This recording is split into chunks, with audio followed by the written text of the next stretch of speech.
Andang araw mga kabubog, nag-order nga tayo ng jumbo bag para paglagyan ng mga plastic, sibak, tsaka PET. Mamaya bubuksan natin, titingnan natin kung gaano kalaki. Salamat sa doon sa ating kaibigan. Busing Scrap Trading,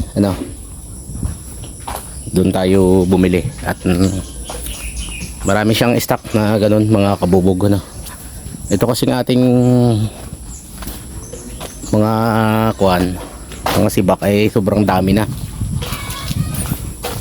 talagang kagulo na. At paliwasa nga kulang tayo sa jumbo, so may naka jumbo, merong hindi so halos isang lote na mga kabubog, so sobrang dami. At mas maganda nga kasi mga kabubog kung naka-jumbo ang mga plastic na ganito, para kung i-deliver man, mabilis nang ikarga, mabilis nang buhatin na. At kung ipapahakot man, ganun din, hindi na mamumulot yung hahakot, kasi naka-jumbo na siya, titimbangin na lang. Abala rin kasi mga kabubog kung babantayan mo pa kapag ipapahakot mo. Kaya naman umorder na tayo. Tingnan natin kung gaano kalaki. 50 pesos mga kabubog isa. Itayo nyo nga. Huwag nyo muna bukayin. Itayo nyo muna. Tingnan natin kung gaano siya kataas. Tayo na nakabuka. Medyo na rin siya mga kabubog. Medyo gamit na rin siya.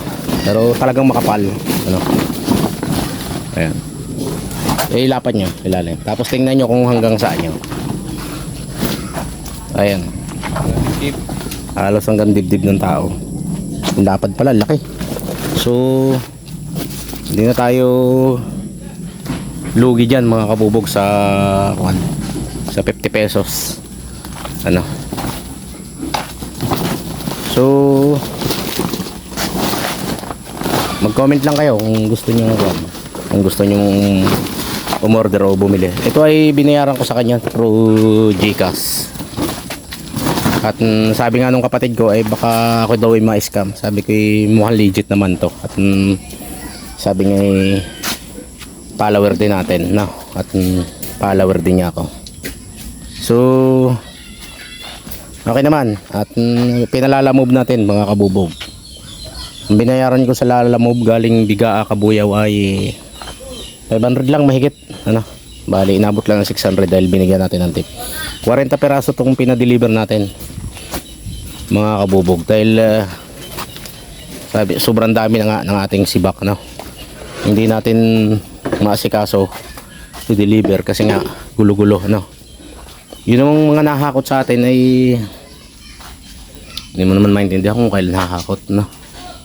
Isang buwan ka na nagpapahakot, hindi pa nahakot.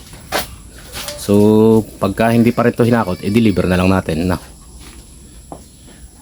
So yun lang muna sa ngayon mga kabubog. Magandang araw Pilipinas.